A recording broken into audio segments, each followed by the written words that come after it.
Hey everybody, welcome to Drive Thru Review 307. Today we're going to talk about the first expansion for Space Cadets Dice Duel, Die Fighter. This is an expansion that changes the player count from 2 to 10. So you have a little bit less amount of players that can play the game and a little bit more. When you play 2-player, you can just use the little die fighters that come in this box, and then if you want to add more and more players and have a big epic battle, you can have up to 10 if you have the die fighters and the capital ships from the base game. So let's jump into how the game works and I'll come back and tell you my thoughts. Okay, here's the stuff that you're going to get in the box. Obviously the board doesn't come with the box, it comes in the base game. Now here you can see the two ships, so we've got the white ship and the black ship, and that's what those look like. And then each fighter is going to get a set of dice. And now one player only is going to be controlling the fighter, and they're going to be rolling all of these dice all of the time if they wish. They don't have to roll them all, but you can pick and choose and roll whatever. You don't need to be given energy dice to activate any of the different stations on your little fighter. Before we talk about more about the fighters, you also get this giant stack of cards here for all of these different experimental techs. And these are going to be things that are going to go into your capital ship. So before the game, you're going to deal out 5 of these off this experimental deck. And then you're going to take turns drafting. So the first team will take 1, and then the other teammate will take 2, and then the other team will take this 1, and then you discard this one out of the game. Now these are all going to give you all kinds of different crazy stuff. There's quite a variety of things in here. One thing to note, first of all, if we zoom in a little bit there, you can see you're actually going to start making use of these different special symbols there on the equipment. So these are symbols that they weren't used in the base game. Now they're used in the expansion, and honestly there's a huge variety of these, and some of these I haven't figured out why they're any good. I think it's because I'm too dumb, but some of these are for sure really interesting and useful, and some of the others are really sort of a little bit more nuanced, because the one thing you have to keep in mind is, as the capital ship, you are using these different dice from your capital ship, so you're taking them out of the supply. So you're using up a tractor beam die and a targeting slash jammer die here to use that. So it's kind of a balancing act between using what you want for your ship versus using this cool experimental tech that you've outfitted your ship with. But I will say these are really cool, very thematic. I like all of them, and there's a huge variety. So I can't really even begin to tell you, all the different possible strategies and things that you might do with these. So let's take a closer look at one of these fighter hubs.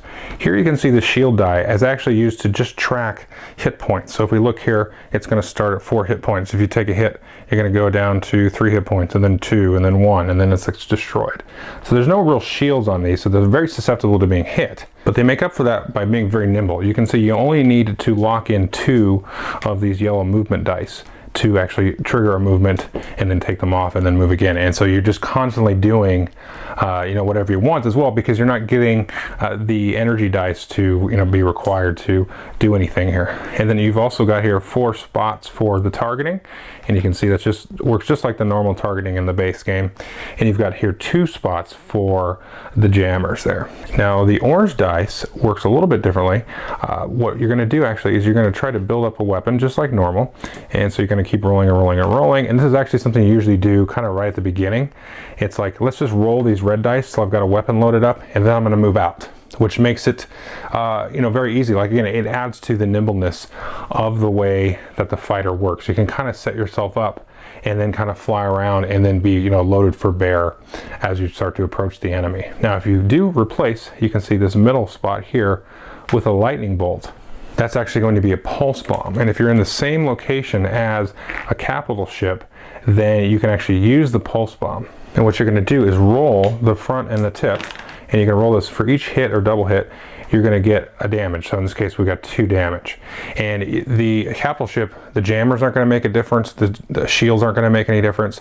So it's a way to get in there flying really close and then drop off this real nasty package for the capital ship. Otherwise, if you fire with a normal weapon, then you actually treat the shields of the capital ship as +1. So you've got to roll extra hits here with the your main torpedo. It's a little bit quicker for you to get off a shot, but you've got to be a little bit more lucky with your results when you do that. Now, depending on the scenario here, you can see if we flip this over, most of the scenarios, your fighter, once they're gone, but if you play the scenario that you can kind of like relaunch fighters, you know, you could do like a huge game of Dice Duel 2 as well with multiple fighters and all that stuff. You can pay 3 crystals or take a damage to your capital ship there and then relaunch the fighter. You just flip this back over and then you're back in the game. The rules do say that once you are eliminated as a fighter, you can go and join the rest of your team, you know, back on the capital ship. Maybe you eject and they pick you up, and then you can kind of help them, you know, try to win. Finally, the last thing to remember here, and there's a little indicator on this, is if you fly through the asteroids, it's not a big deal. If you fly through nebula, you basically remove all the green dice from your HUD there. So that's pretty much how you play the game. You got the fighters, that's a new addition, and you've got an awesome stack of these different experimental cards. So that's it. Okay, hope you enjoyed the overview. So here's my thought. I was one of the few people that enjoyed the original Space Cadets more than Space Cadets Dice Duel. I really enjoy Space Cadets Dice Duel, but I thought the Space Cadets, you know, the original game, it was a little bit more of a richer experience, a little bit more, you know, integrated, a lot more teamwork happening between all the players, and it just felt more engaging. Whereas Dice Duel was really fun. I like the team versus team, and you know, all that good stuff is very fast-paced, quick to play, exciting. But there's moments of frustration in Dice Duel, and I think it's part of the game. I don't consider it a flaw with the game, but the frustration of, you know, hey, I called fire before you moved, you know, stuff like that's going to happen once in a while, and that, depending on the group, this is really more of a group problem than a game problem, but it can happen with the game, is you can have, you know, a little bit of argument, you know, hurt feelings and stuff like that. It's never been a problem for me and anybody I've played it with, but it happens. And I could see, I could see tables flipped and blows thrown, because, you know, if you play 2-3 times in a row and you're like, you know, and it's 1-1 and you're playing that third game to see a 1, you can get heated. And that's a good part about the game, though, honestly. But you have those frustrating moments where it kind of lets down, and then you got, you know, it's rolling dice, which, you know, I'm becoming more and more of a fan of, but anyway, but let me get to my point, is with this expansion, I kind of like, I'm like, okay, maybe I like Dice Duel a little bit better now, because I really like the experimental cards. That adds, it's kind of like for your advanced player, you know, like you get everybody in it, so it's a new kind of experience with the real time and the dice rolling, and then you kind of get into the motions of that. That's really cool. But then as you play the game, you can really tinker with those experimental equipment cards, and that's really cool. So that's going to bring people back, you know, and add a lot of replayability, I think, to just the base game. And I really think it's added a lot of legs to the game, in my opinion. Just those cards. Forget about the die fighters. Just the cards themselves are going to add a lot of, you know, a lot of replayability.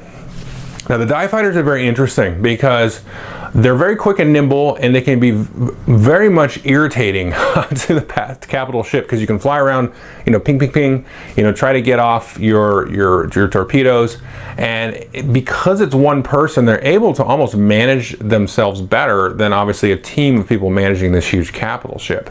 Because like I said in the walkthrough, you can kind of prep up a little bit, get your sensors and your jammers and all that stuff going, and then, you know, prep up with a missile, and then you kind of go in and fly out, and you kind of, you know, dogfight a little bit and dart in and go on these runs. So that's really cool. And the interesting thing was, as I played this with some people that hadn't played Space Cadets before, and I was like, oh, you take the fighter, you know, that's cool, you can go do that. But it's almost like it's so much information and overwhelming that if you're not familiar with it, then it's kind of overwhelming. Whereas if you were just kind of operating one, you know, station, that's a little bit easier. So I don't know why I thought, in retrospect, it's like, why did you do that to that person? But on the other hand, an experienced Space Cadets Dice Duel player is going to wreak havoc with the die fighters. So it's interesting. There's a lot of, you know, room to kind of change up, and not even just through the cards, but change up your experience by playing with the die fighter versus playing in the capital ship, and you can really mix and match. And I was kind of thinking more and more about it in terms of the die fighter. Some people, that may actually be easier for them in the beginning, but you know, the helm stuff is it takes a little bit of getting used to the driving and stuff. But I do expect that to be mostly the case, where you shouldn't put a new player on the die fighter. But I kind of want to, because somebody that's, you know, really knows what they're doing at Space Cadets Dice Duel can really just be a huge pain when they're flying the Die Fighter. So there is that. So anyway, there's a lot more variability, a lot more differences and stuff that can happen. And back to my original point here, I don't know. I almost feel bad because Space Cadets is so great, and I know they're coming out with an expansion to that game. I think they are. So right now I think they're even. Let's just say that. But this really adds a lot more to Dice Duel, whereas before it was like just a straight filler, kind of a linear sort of tunnel experience. With this expansion, now you have some now it's going to shake things up. So anyway, so it took me probably 10 minutes to say that last sentence. But anyway, so take a look at it. If you have Space Cadets Dice Duel, this is like instant, like you must have this. So anyway, thanks.